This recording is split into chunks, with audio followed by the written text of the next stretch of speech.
아멘. 중국의 유명한 전도자였던 워치만 리가 쓴 글을 읽어보면 이런 말이 있습니다. 자, 여기에 강철이 있습니다. 그것을 그대로 팔면 5달러를 받을 수 있습니다. 그러나 그것으로 말의 편자를 만들어 팔면 10달러를 벌 수 있습니다. 한 걸음 더 나아가서 그것으로 바늘을 만들어 팔면 300달러를 벌 수 있습니다. 심지어는 그것으로 시계 속에 들어가는 정밀한 스프링을 만들어서 팔게 되면 3만 달러 어치의 값어치가 나는 제품을 만들 수 있습니다. 똑같은 재료예요. 그런데 그것을 두들겨 연단할수록 그 강도는 더욱더 높아지고 값어치는 올라가게 되더라는 겁니다. 마찬가지 원리라고 생각합니다. 우리는 하나님의 사랑받은 자녀들입니다. 그런데 그럼에도 불구하고 하나님께서 우리에게 고난을 허락하실 때가 있습니다. 고난을 주는 것과 허락하는 건 달라요. 허락하는 것은 하나님이 주시는 것이 아님에도 고난이 올 때 그냥 내버려 두시는 걸 말하는 거죠. 왜 고난이 올 때 하나님은 그것을 허락하실까요? 우리를 연단시켜서 더욱더 단련된 모습으로 만들기 위해서입니다. 작년부터 시작된 이 코로나가 우리가 하나님 앞에 나와 예배 드리는 것도 힘들게 만들어가고 있습니다. 기왕이면 우리가 오늘 뭐하러 모였어요? 예수님 앞에 영광 돌리며 찬송과 감사와 영광을 돌리려고 하는 거잖아요. 그런데 코로나가 와도 어떻게 하셔야 돼요? 우리는 다 피해가도록 만드셔야 되는데 왜 예수 믿는 사람도 똑같이 코로나 걸리잖아요. 왜 이런 것들을 하나님이 그대로 허락을 하실까요? 이걸 통해서 우리가 예배의 소중함을 깨닫게 되고 더욱더 예수님께 믿음으로 매달리도록 하기 위해서 이런 것들을 우리에게 허락하신다고 생각합니다. 예수님께서는 우리를 더 귀한 존재로 만들고 싶으셔요.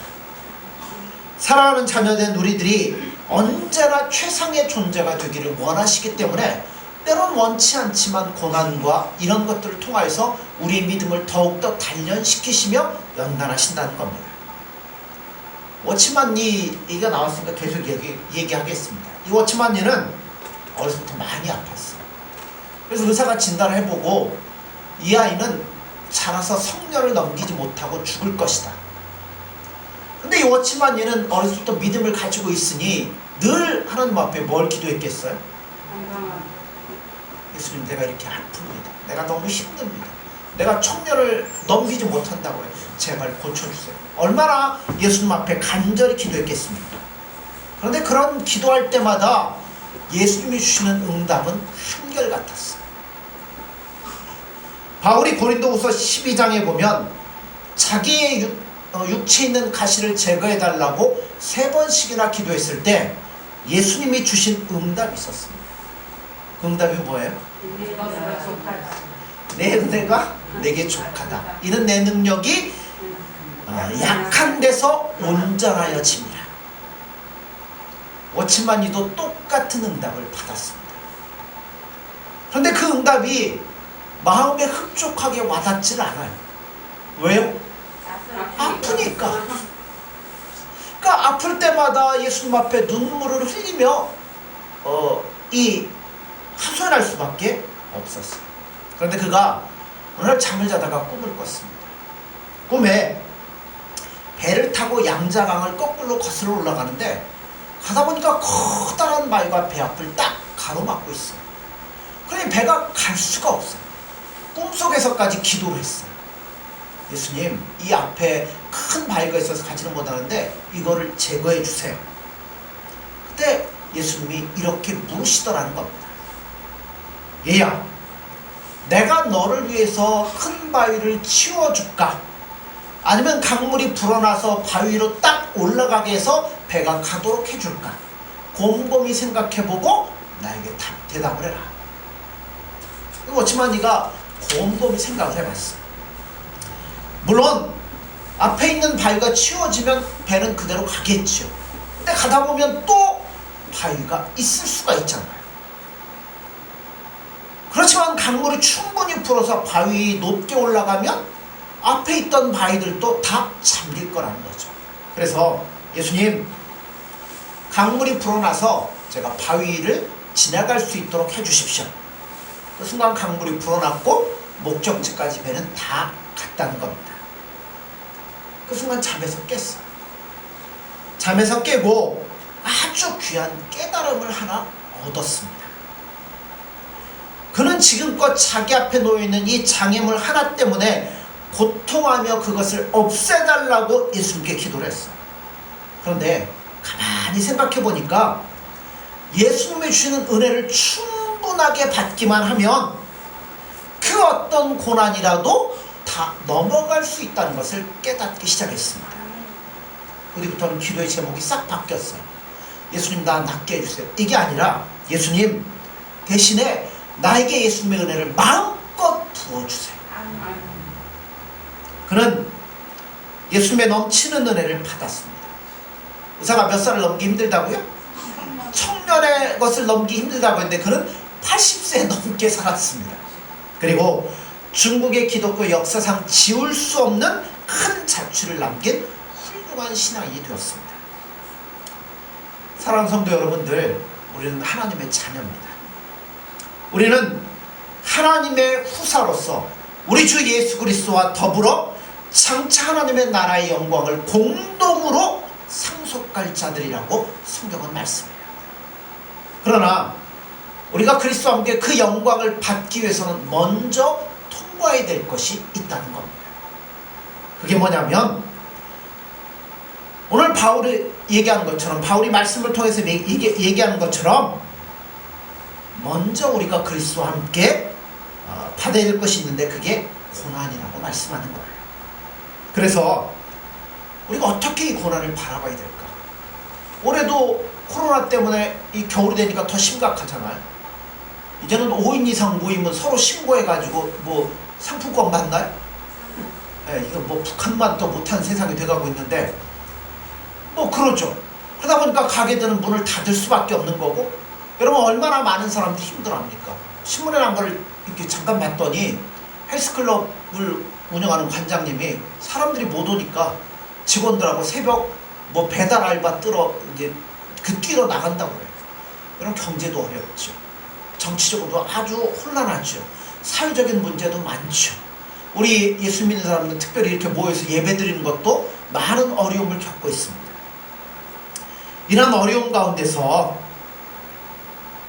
우리가 어떠한 자세로 이런 어려움들을 바라보고 살아야 되나?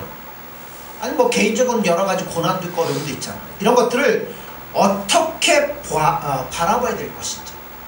워치만 네가 말했던 것처럼 우리가 예수님의 은혜를 충분히 받으면 그까지 고난들 얼마든지 쉽게 넘어갈 수 있다는 겁니다.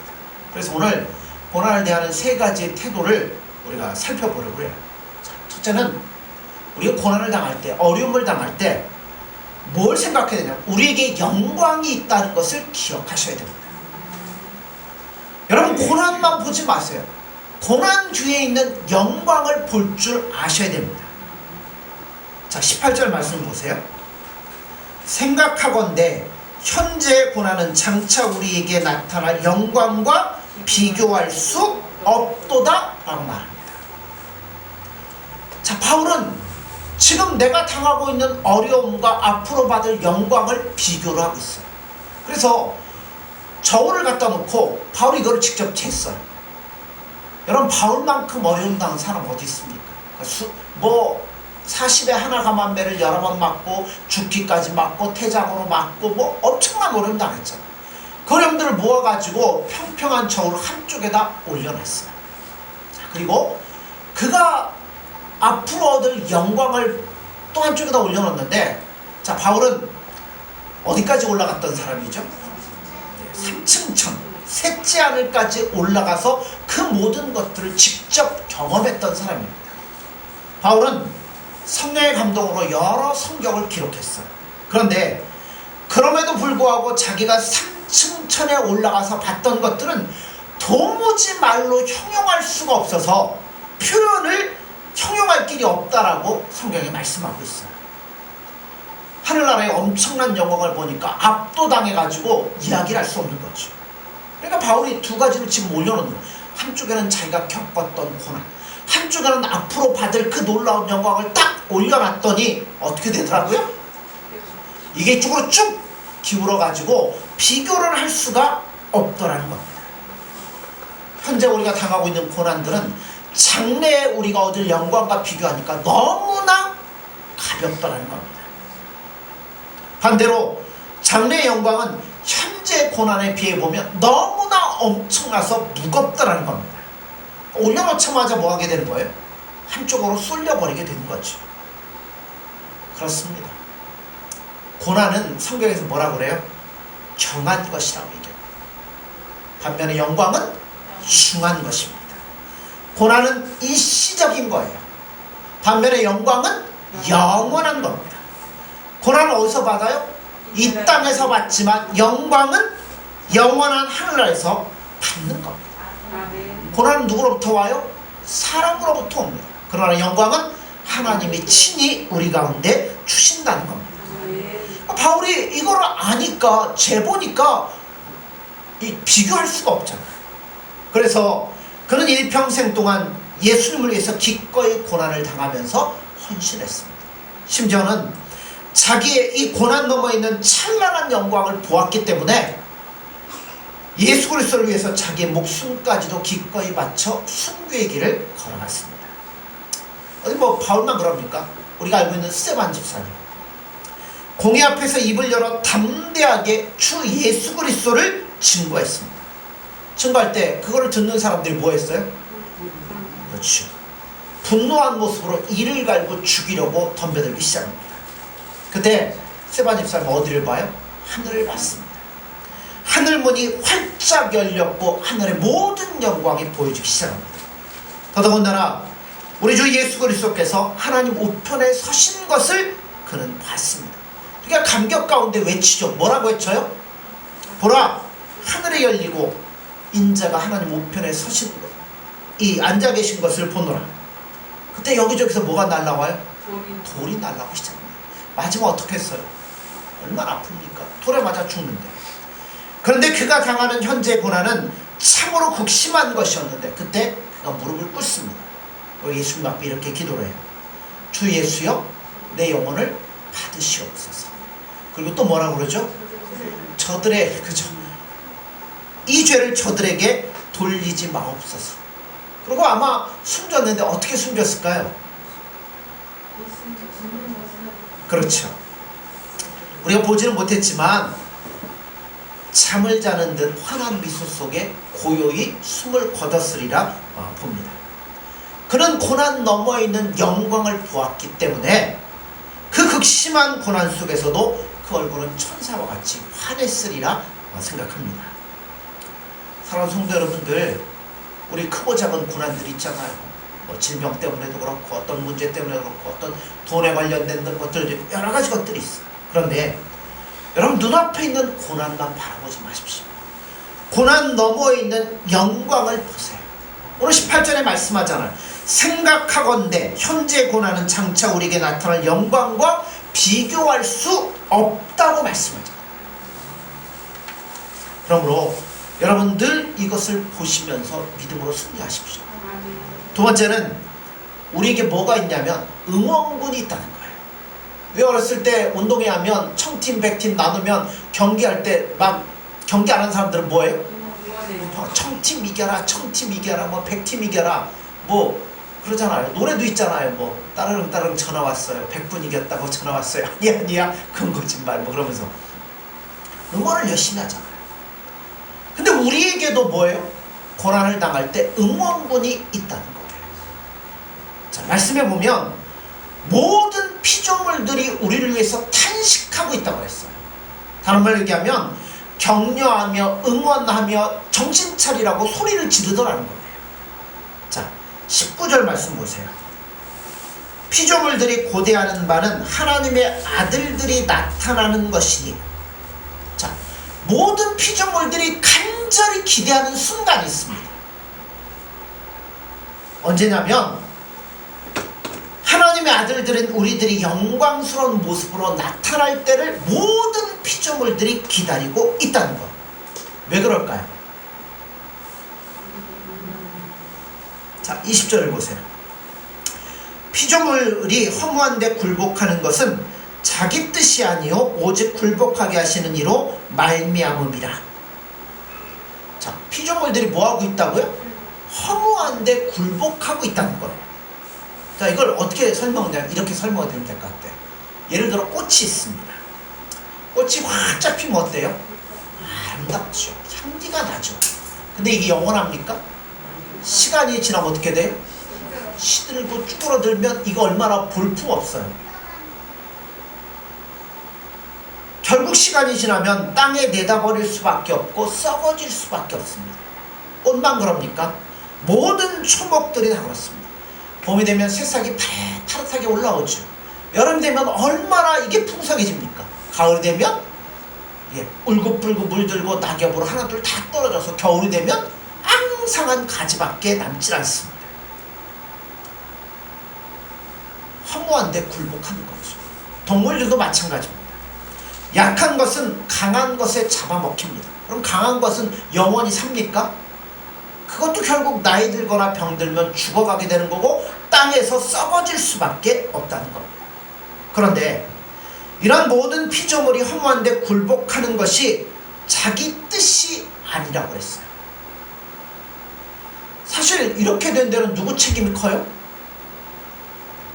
아담과 하와의 책임이 되게 큽니다. 아담과 하와가 하나님의 말씀에 불순종하고 선악과를 따먹고 타락을 했어요. 그것 때문에 땅이 뭐하게 돼요? 저주를 받게 되잖아요. 땅은 가시덤불과 엉겅퀴를 내게 되었고 땅 위에 있는 모든 피조물들이 허무한데 굴복하게 되었고 썩어짐의 종로로 타게 되어버리고 말았다는 겁니다. 한마디로 인간의 잘못으로 허무한데 굴복해버리고 말았어요. 그러나 피조물이 영원토록 허무한데 굴복하는 건 아니에요. 임시적인 거죠. 언제 그것이 끝날까요? 죽으면? 21절을 보세요. 그 바라는 것은 피조물도 썩어짐의 종로로 탄 데서 해방되어 하나님의 자녀들의 영광의 자유에 이르는 것이니라. 하나님의 자녀들이 영광의 자리에 이르는 그날 피조물들도 더 이상 허무한데 굴복하지 않게 된다는 거예요. 썩어짐의 종로로 안 한다는 거죠. 그날이 언제냐면 예수님이 땅에 다시 오시는 그날, 우리가 영광스러운 모습으로 하나님 나라의 모든 영광을 상속받게 되는 그날, 옛 하늘과 옛 땅은 완전히 사라지고 새 하늘과 새 땅이 이루어진다는 겁니다. 그때는 피조물도 우리가 누리는 영광에 참여하게 된다는 거예요. 그러니까 피조물들은 언제를 기다려요? 피조물들도 예수님이 오시는 그날을 지금 애타게 기다리고 있다는 거예요. 그러므로 우리에게 뭐 하겠어요? 우리를 응원해 주겠죠. 우리에게 응원군이 있습니다. 힘들거려올 때마다 피조물이 우리를 위하여 탄식하는 소리를 여러분 들으십시오. 그 소리는 우리를 격려하는 소리입니다. 현재 있는 고난에 굴복당하지 말고 장차 우리가 얻을 그 영광을 바라보며 힘내십시오 하고 우리에게 권고를 한다는 겁니다. 자, 세 번째, 우리에게 뭐가 있어요? 소망이 있다는 거예요. 우리에게 소망이 있으니까 얼마든지 현재의 고난을 견딜 수 있습니다. 그게 23절에서 25절의 말씀이에요. 자, 23절을 보세요. 그뿐 아니라 또한 우리 곧 성령의 처음 익은 열매를 받은 우리까지도 속으로 탄식하여 양자될 것 곧 우리 몸의 속량을 기다리느니라. 어떻게 시작해요? 시작이 그뿐 아니라. 여러분, 피조물만 탄식하며 고통하는 게 아니라는 거예요. 또 탄식하며 고통하는 존재가 있습니다. 누구요? 하나님의 자녀인 우리들도 탄식하며 고통합니다. 우리 역시 그날을 바라보며 지금 한 걸음 한 걸음 믿음으로 나아가고 있잖아요. 바울은 여기서 하나님의 자녀인 우리를 무엇이라고 묘사를 하냐면 성령의 처음 익은 열매를 받은 우리라고 말씀하고 있습니다. 우리가 예수 그리스도의 거룩한 백성이 되는 순간 성령께서 우리 안에 많은 열매를 맺기 시작합니다. 예컨대 2절에 보면 성령께서 우리를 죄와 사망의 법에서 해방시켜 주셨다고 해요. 13절에도 보면 성령은 우리의 몸의 행실을 죽이신다고 그랬어요. 14절에는 성령이 우리의 발걸음을 인도하신다고 그랬어요. 16절에서는 성령께서 친히 우리가 하나님의 자녀인 것들을 증거하신다고 했어요. 성령이 이처럼 우리에게 많은 열매를 맺게 해주십니다. 그런데 이 모든 것은 성령의 처음 익은 열매에 불과하다는 거예요.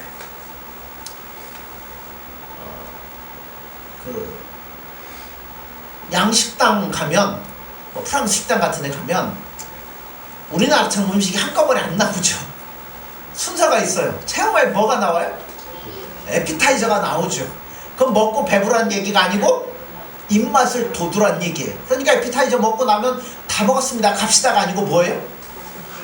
그 뒤에 나올 메인 디쉬를 기다리면서 준비하고 있는 거예요. 자, 무슨 얘기냐면 성령께서 우리에게 많은 열매를 주셨지만 마지막으로 주실 궁극적인 열매를 우리는 기다리고 있는 거예요. 바울은 그것을 23절 하반부에서 두 가지로 설명을 하는데, 첫째는 양자될 것이고 둘째는 우리 몸의 속량이라고 했어요. 이미 우리는 양자의 영을 받았습니다. 하나님을 뭐라고 불러요? 옛날 성경은 아바 아버지고 요즘 성경은 아빠 아버지라고 하는데 아빠라고 부른다는 거죠. 그래서 우리가 예수님 앞에 하나님 앞에 나가서 우리의 모든 속량을 다 아뢰면 예수님이 들으시고 가장 좋은 때 가장 좋은 것으로 우리 가운데 응답해 주시는 겁니다. 그러나 우리가 하나님의 양자로서 하나님의 후사로서 예수님과 더불어 얻게 될 하나님의 나라의 모든 영광은 아직 상속받지 못했습니다. 그럼 언제 이루어져요? 예수님 오시는 그날 온전하게 이루어질 겁니다. 그러니까 우리는 뭐가 있어요? 예수님 오시는 그날 그걸 받을 소망이 우리 안에 있다는 거죠. 이게 성령께서 우리에게 궁극적으로 주실 마지막 열매입니다. 자, 또 한 가지가 있다면 우리 몸의 속량이라고 했어요. 우린 영적으로 이미 구원 받았습니다. 예수 안에 있는 자에게는 결코 뭐가 없다고요? 정죄함이 없다라고 말씀하잖아요. 그러나 아직 우리는 뭘 입고 있어요? 부패한 육신을 가지고 있습니다. 그러니까 우리 몸은 아직 뭐가 안 된 거예요. 그렇죠. 속량, 완전한 구속이 안 된 거예요. 그래서 때로는 병도 들고 때로는 육신의 생각 때문에 죄의 유혹 때문에 괴로움을 당할 때도 있다는 겁니다. 누구도 이런 어려움을 호소했어요? 바울도. 뭐라고요? 오라 나는 곤고한 사람이로다. 누가 이 사망의 몸에서 나를 건져내려. 여러분 예수 믿는 사람 오라 안 해본 사람 있습니까? 우리 다 아시잖아요. 그러나 여러분 예수님이 구름 타시고 영광 가운데 오시는 그날 우리의 타락하고 부패한 육신도 구원함을 받게 될 겁니다. 변화받게 될 거예요. 썩어질 몸이 썩지 아니할 영원한 것으로 새롭게 바꿔지게 된다는 겁니다. 육신의 몸이 신령한 몸으로 변화되게 될 겁니다. 그러나 이것은 아직까지 뭐로 남아있어요? 소망으로 남아있다는 겁니다. 성령께서 궁극적으로 마지막에 주실 열매가 바로 이거라는 겁니다. 그래서 이런 말씀을 한 거예요. 24절을 보세요. 우리가 소망으로 구원을 얻었음에 보이는 소망이 소망이 아니니 보는 것을 누가 바라리요. 우리는 이미 영적으로 구원함을 받았습니다. 그러나 성령께서 주실 마지막 열매인 양자가 될 것, 우리 몸의 구속, 이 속량은 아직 소망으로 남아있습니다. 그래서 우리가 소망으로 구원을 얻었음이라고 말씀하는데요, 소망의 본질은 현재적인 건가요? 미래적인 건가요? 미래적인 것이죠. 눈에 보이는 것을 바라는 것이 아니고 보이지 않는 미래의 것을 바라보는 겁니다. 그걸 얻기 위해서는 어떻게 하라고요? 자, 25절을 보십시오. 만일 우리가 보지 못하는 것을 바라면 어떻게 하라고요? 참음으로 기다릴지라. 보이지 않는 이 미래적인 일, 곧 우리에게 나타날 영광을 바라보고 있습니다. 양자될 것, 또 우리 몸의 어떤 속량. 그런데 우리 이 모든 소망은 그럼 막연히 그렇게 됐으면 좋겠다라고 희망하고 기대하는 게 아니에요. 이것은 확실한 겁니다. 왜요? 하나님이, 예수님이 그렇게 약속하셨으니까. 우리 예수님은 신실하신 분이시죠. 한 번도 약속을 어겨보신 적이 없다는 겁니다. 그러므로 이 약속은 반드시 이루어질 것이기 때문에, 자, 우리는 고난 가운데서 뭐 하자고요? 소망을 가지고 참고 기다리면 언젠가 그 영광이 우리 가운데 임할 것이라고 성경은 말씀합니다. 하나님의 약속 의지에서 여러분 기다리십시오. 장래의 영광을 바라보며 기다리는 마음으로 현재 잠깐 당하고 있는 고난, 여러분 이겨내라고 말씀한 겁니다. 하나님의 약속은 반드시 이루어질 것입니다.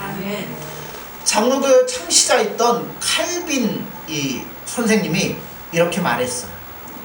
피조물은 인간의 타락 때문에 지금까지 오랜 세월 동안 탄식하며 고통해왔다. 그러면서도 그들은 참고 견뎌왔다. 그런데 하나님의 자녀인 우리가 이 땅에서 잠시 잠깐 당하는 고난을 참고 견디지 못한다면 무슨 면목이 서겠는가? 그래서 그는 임종할 때 로마서 8장 18절의 말씀을 계속 암송을 했습니다. 18절의 말씀이 뭐예요? 생각하건대 현재 고난은 장차 우리에게 나타날 영광과 비교할 수 없더라. 15번을 암송하고 16번 암송하다가 마지막 한마디를 남겨놓고 그는 예수님 앞에 갔습니다. 그는 가는 세월 아쉬워하지 않았습니다. 오는 영광을 바라보면서 기대감 속에서 사선을 뛰어넘었던 사람이 바로 그 사람이죠. 그러므로 사랑하는 성도 여러분들, 여러분에게 고난이 있으십니까? 어려움이 있으십니까? 그렇다면 고난 너머에 있는 영광을 바라보십시오. 뿐만 아니라 우리는 뭐가 있다고요? 응원군이 있습니다. 모든 피조물들이 우리를 위해 그날을 바라보면서 탄식 가운데 우리와 함께 고통을 당하고 있습니다. 그러면서도 뭐 하라고요? 참고 기다려왔습니다. 그러면 우리에게는 소망이 있습니다. 약속이 있잖아요. 반드시 그 약속대로 모든 것들은 이루어질 것입니다. 그러므로 어떤 어려움을 당하든 무엇이든지 간에 여러분 예수님 우리에게 베풀어 주시는 은혜가 있으면 우리는 이겨나갈 수 있습니다. 그 예수님 주시는 은혜로 쉽게 통과하고 영광의 그날을 바라보면서 올 한 해 우리 힘차게 믿음으로 전진할 수 있는 저와 교우 여러분들이 되어지기를 간절히 소원합니다.